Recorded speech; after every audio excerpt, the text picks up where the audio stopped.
It's Ash from SuperVideos back for another video for Season 8 of Fear the Walking Dead. In this video, we're going to be taking a look at the latest trailer that they released for Season 8 of Fear, which is its final season.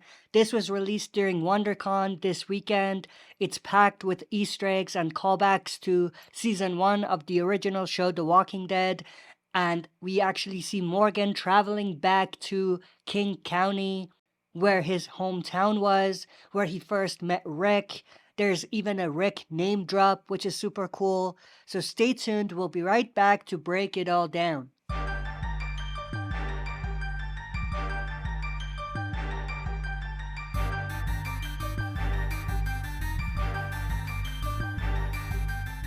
Alright, as always, before we dive into it, smash the like button, subscribe to join our community, and press the bell to be notified when I upload on the channel. With that said, let's dive right into it. The trailer starts with a few scenes that appear to be a flashback of when Madison was first captured by the group called PADRE, who we got a lot of teases about in the previous season. We see her counting the days by markings on the wall, and we even see her smashing a glass like she's trying to escape or something like that. But other than that, we did see like a sneak peek months and months ago with Madison at Padre, and it looked like she wanted to escape. So this definitely matches with the sneak peek that they released back then as well. We also get other shots that show us exactly where season 7 ended, with Madison and Morgan being captured by Padre and taken to their location or their community, where Grace and Morgan's daughter Mo is. In the voiceover, a voice that appears to be coming out of a radio, similar to the ones that we actually heard in Madison's first episode back in the previous season. This voice appears to be coming out of a radio, like I said, and it tells Morgan, if you want to be a part of what we're doing, you need to show us that you're committed to our vision, which is self-explanatory, not much to really break down here. There are scenes showing Morgan in what appears to be rail tracks. It's the middle of the night, it's pouring rain, and it looks like someone comes upon him. Maybe Padre, maybe another group, maybe one of the survivors, but it looks like he might be injured or something like that. His beard is longer, so it looks like some time has passed, which obviously matches what we know about the season, which is that there's going to be a 7-year time jump. And his beard, not only is it longer, but it's grayer. So that sort of lines up with what we've talked about. We have a scene teasing a Danny Salazar and Madison reunion, which is super awesome. I hope that they don't just show us like a 2-minute scene with the two of them. I really want to see them together for a little bit, because there's definitely history there that we need to return to, and we need to kind of settle things. We have June walking, and then she kills a walker in one scene, and then in another scene she has a gun and it looks like she's scavenging an area or clearing an area or something like that. We have Dwight and Sherry on a walkie, not sure if they're talking to Morgan or someone else. And then we have a few nasty walkers trying to get to Dwight and Sherry, who are hiding on what appears to be like bunkers or something like that. But the walkers are super nasty. I mean, they look sort of different. So I'm definitely intrigued to see if these walkers are any different or if they have any kind of unique characteristics to them. But they're obviously trying to get to Dwight and Sherry, who are hiding. And then in one shot, we see Dwight falling off an edge and kind of holding on. And then we have a few scenes, like a lot of scenes actually, with some of the survivors on a boat in a pond or lake with murky water. In this one, we see Sherry. She's in the boat.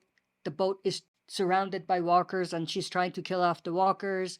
We see Dwight and Sherry on top of, I think, the same boat. And obviously there's walkers in the water around the boat. We see more shots of the same pond location with walkers inside of it. And in one, we actually see Morgan and Madison there in the same location. And then we have this one with two boats in the same type of pond or lake or river.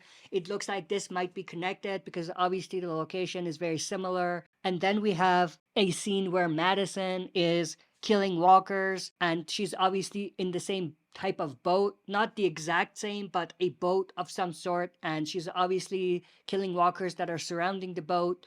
in one scene, we actually see Morgan is killing walkers and he's in the actual water itself. So they're surrounded. He gets into the water and starts killing the walkers. But right next to him, we actually see Mo, Morgan and Grace's daughter. And she's wearing like an orange jumpsuit, like she is a prisoner. And based on other things that we will see later, it looks like Padre has a prison and their prisoners wear the same type of clothing. So this confirms that Mo has been a prisoner of Padre for a little bit. So that's definitely super interesting. We see someone kicking a walker in the head in the same type of water that we see throughout this trailer. We see June killing a walker. We see Grace shooting a walker in the head in the same type of area. And then we have a scene where it looks like someone is attacked and it looks like the person is wearing an orange jumpsuit. And I think this is Mo. I could be wrong, but this looks like Mo. But obviously, it's very likely that she's going to be saved by someone. Maybe Morgan, maybe Madison, maybe something like that. And then we have a few scenes with Morgan and June. They're next to like a black van or Jeep. They're attacked by people. Now, we don't really see their face, but I think these people are the same people that we will see later. They're wearing like fencing masks. So I think these are from the same group. But June is fighting with them, and then Morgan is in the truck. And then later we see Morgan running, but in the background we do see June. So it looks like June stays behind and Morgan runs or something like that. Maybe they're trying to save someone and June sort of quote unquote sacrifices herself so Morgan can get to whoever they're trying to save. We have this shot of people killing walkers, but I don't recognize any of the survivors. I think they're just people from either Padre or another community or something like that. There is a couple interesting scenes that show us a group with people wearing fencing masks, like I mentioned earlier. And it looks like they have captured some of our survivors and they have them kneeling down and they're surrounding them and everything. We see Danny Salazar kneeling down in front of them. And obviously, if we think about who Danny is, if we look at the past seasons, we know that they're going to regret this decision to kind of force him down like that. And then we also see the same type of group capturing Morgan. We see one scene with a female character who appears to be the one in charge, maybe their leader. She's holding Morgan's signature weapon and she's holding him down. And obviously, in the background, we see people wearing the fencing masks. So this is the same group. Now, I don't know if this group is connected to Padre or not, but at this point, I think there has to be some sort of connection because otherwise things would be all over the place. So I hope that they don't have two separate stories. I hope that they kind of have the story more smooth in terms of these groups being connected in some way, shape, or form, especially since this is the final season. I don't think that we need two entirely different groups. We saw how that turned out for the final season of The Walking Dead with Pope's group and Commonwealth. It didn't really work quite as well because it felt like Pope's group were unnecessary at this point, at this time in the story. So I hope they don't repeat the same mistake on Fear the Walking Dead. But then we see a firefight happening between our survivors and this group. This is probably the aftermath of when they were kneeling down. This kind of looks ridiculous though, because look how close they are together and it doesn't make sense that anyone would miss. So this is a little unrealistic. I hope that they don't have it be quite as obnoxious as we see here. But we do see Madison there as well. So Danny and Madison are definitely in that group that were captured, but we don't know if anyone else is there. Morgan also might be there as well, but we don't know if anyone else is going to be there. But we also see the same female character who appeared to be the leader here in this scene in front of a fence with walkers in front. Not much to break down there. And then we see the same person next to another character. This might be like her daughter or someone like that. We will see this, I'm just going to call her the daughter, later on. So keep an eye on this girl because she will come back in a little bit. But then we have a scene with Dwight and Sherry. They're in distress. It looks like maybe a group has captured their kid. We do know that there's going to be a 7-year time jump. We know that we will see their kid. So I'm assuming that maybe their kid is captured here. Now, the group that captured them and their kid, I think it's Padre because of what they're wearing, but I'm not sure. But obviously we don't see the fencing masks. So I don't know if this is the same group as the one from before, but we do see the fencing mask group, I'm gonna call them here. They're like fighting off prisoners. We know that because of the orange jumpsuit, but this looks like a gladiator type thing. Maybe they're trying to test them or something like that. We see people trying to escape here. I think these might be prisoners. And then we see this shot, which shows us maybe the prison at Padre. We see Morgan and Grace's daughter Mo in an orange prison suit. And then next to her, we see like a guard. And this is the same person that we saw earlier, the daughter. So this is why I said it's very likely that the fencing mask group is the same group as Padre, or they're connected in some way. And then we have this reunion between Dwight, Sherry, and their kid, who was obviously captured. Now the kid is wearing an orange jumpsuit, so I'm assuming that they were captured by Padre, they were imprisoned, and this is after Dwight and Sherry were able to find their kid. And then we see Mo here in a field. There's like fog or smoke around. And then we have this pretty weird scene with a robotic head in front of, I think, Mo. I could be wrong, but it looks like Mo is sick. But this is ridiculous. I mean, I don't know what to make of this. This is really odd. So let's see what this is all about. But this just looks ridiculous, to be completely honest with you. And then we have a few fingers in a jar, pretty disgusting. And then we have these heads, zombie heads in a jar. This reminds me a lot of the governor story from The Walking Dead. So this is cool. And then we have some walkers behind glass doors. Not much to break down with these ones. And then we have people wearing fencing clothes and kind of fighting off walkers. I think these may be prisoners. This goes back to what I said earlier about like some sort of gladiator type thing going on with this group. And then we see two people wearing fencing masks bringing in a walker. I'm assuming that this is the walker that is going to be fighting with like a prisoner or something. The one on the left, the guard on the left, I should say, that's been rumored to be Troy Otto, but that hasn't been confirmed, and obviously from this angle it doesn't look like him. So let's see what happens when it comes to that story, but I doubt that we're going to see Troy at this point. It's very unlikely that Troy will show up. And then we have a sign being put up which reads Padre is salty. I don't know what the message is. I don't know what it's trying to get across, but I wasn't able to crack the code of this one. And then we see the prison at Padre. Obviously, we see some people wearing orange jumpsuits and some wearing yellow. I don't know what the difference is and what the significance is, but this is obviously a categorization of the prisoners. And then we have this one, same prison area. And then one of the prisoners brings in like a gas tank or something like that, which is interesting. We have something hanging from the ceiling, like something that was hunted or something like that. So that's kind of cool. And then we have this shot, this pretty visually cool shot of Morgan with his signature weapon killing off walkers, but it's like a POV shot from the walker's perspective. There's blood effect around. And then we see quick flashes of what appears to be like scenes with Morgan's daughter Mo. In this one, it looks like they're walking on top of like rail tracks or something like that. Now this reminds me of what we saw earlier. Morgan fell in the middle of the same type of area. So I wonder if this is related to the same scene.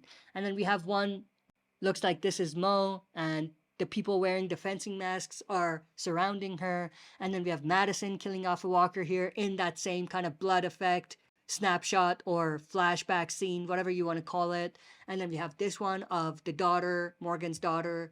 And then we have this cool shot of Morgan on a walkie-talkie. Madison is there. And then Morgan says, "Can you hear me?" So he's talking to someone on the radio or on the walkie. And then this is what he says. And this is throughout the trailer, like a voiceover throughout the trailer. But he says, "I need you to listen to me because I want to tell you something that a friend once told me. He said you can hide, but you can't run. He wanted me to know that hurt will follow you. It follows you wherever you go." And he was right. Only thing I know that will ease it, people you still have left. Just don't do what I did. Don't run. Now, when it comes to who is he talking to, I think it's obvious that it's Rick. If we go back to season 4, episode 1 of Fear, Morgan's crossover episode, and the episode where Rick cameoed on Fear, we have a scene that clearly shows us Rick said this. Rick says you can hide, but you can't run to Morgan. So Morgan is really telling Rick what he once told him. You know what I mean? So this is super cool. Why is he contacting Rick? He obviously wants to find him. Plain and simple. In fact, we know that Morgan will try to find Rick. At least he's gonna go back to his hometown, King County, where he first met Rick. I don't know why he goes back, probably to have closure, to be able to move on, but we do see him finding the King County sign, so he's traveling back. We do see him returning to the police station that we saw in the pilot of The Walking Dead, where him and Rick went to get guns, so that's super awesome. And then we see Morgan returning to his own home, which is super awesome. He says, I used to live here with William before he died. I don't know who William is. I thought that his son's name was Dwayne, so I don't know why he says William. It doesn't matter, but we do see Grace and Mo, his daughter, in the house as well, so that's super awesome. Mo says, this is your second chance, Dad, to which Grace replies with, she's right, Morgan. But this is super cool, and the other cool thing about it is that we actually see him finding the messages that he wrote on the walls with clear and stuff like that when he went mad at that point in his life. So that's super awesome that we're going back to that. So this is a Easter egg or a callback, so that's awesome. And then we see scenes with Morgan, Grace, and Mo trying to fight off walkers and clear walkers in front of Morgan's home. Now this, I think, is from after, like when they're trying to get away, not when they first get there. And the reason why I say that is because of the rifle. Keep the rifle in mind because we're going to come back to it, but Morgan has the rifle here. But there's shots later that show us like some sort of a fire at the house, and then we have walkers covered in flames and stuff like that attacking. We have Morgan trying to shoot the walkers and kill them. And if we pay attention, we can see this is clearly the same house. This is Morgan's house. So they literally went back to the same house, the same location to film, which is super awesome. But then we have other shots with Morgan and Grace. They're kind of talking and they're hugging and everything. And we actually see a scene where Morgan looks at the rifle, the one that we just saw. The rifle that Rick gave him, the one he got from the police station. And then Grace says, Rick, he gave you this gun for a reason. And then we see Morgan looking at the rifle in his hand and then looking at her in a way where like, I'm ready to do it. Like he's ready and committed to do whatever needs to be done. And obviously we see the messages on the wall in the background and everything like that. Now when it comes to the Rick name drop, it's cool obviously, but it's way too little, way too late in my opinion. Like it doesn't have the same impact. It doesn't have the impact as it would have had if this was something that was brought up earlier, if Morgan talked about stuff like that earlier. So it feels like this is way too late and it doesn't have the impact that it needs to have. But it's obviously super cool that we are hearing Rick's name at the end of Fear, and obviously this does tease that there will probably be a reunion between Rick and Morgan at some point in the future. If that's not the case, then it makes no sense why they would even do this. You know what I mean? But this sounds more like a hype thing and more like a trying to get people talking thing than something that actually matters. You know what I mean? At this point, like if they did it earlier, it would have been better, like I said. One thing I want to mention quickly, we saw like no Charlie. We saw very little scenes with Danny Salazar. We saw no Strand, so that's definitely interesting. I don't know why that is, but it looks like the focus is more on Madison and Morgan and Dwight and Sherry and June based on the trailer. So I'm definitely interested to know why that is, whether they're not going to focus on those characters quite as much, or does it mean that they're going to die pretty early on? But just some things to keep in mind. But that's pretty much it. This was a long video. I hope that I didn't bore any of you. I hope that you enjoyed this video. If you did, smash the like button, subscribe to join our community, and press the bell to be notified when I upload on the channel. That's it for this video. See you next time for another super video.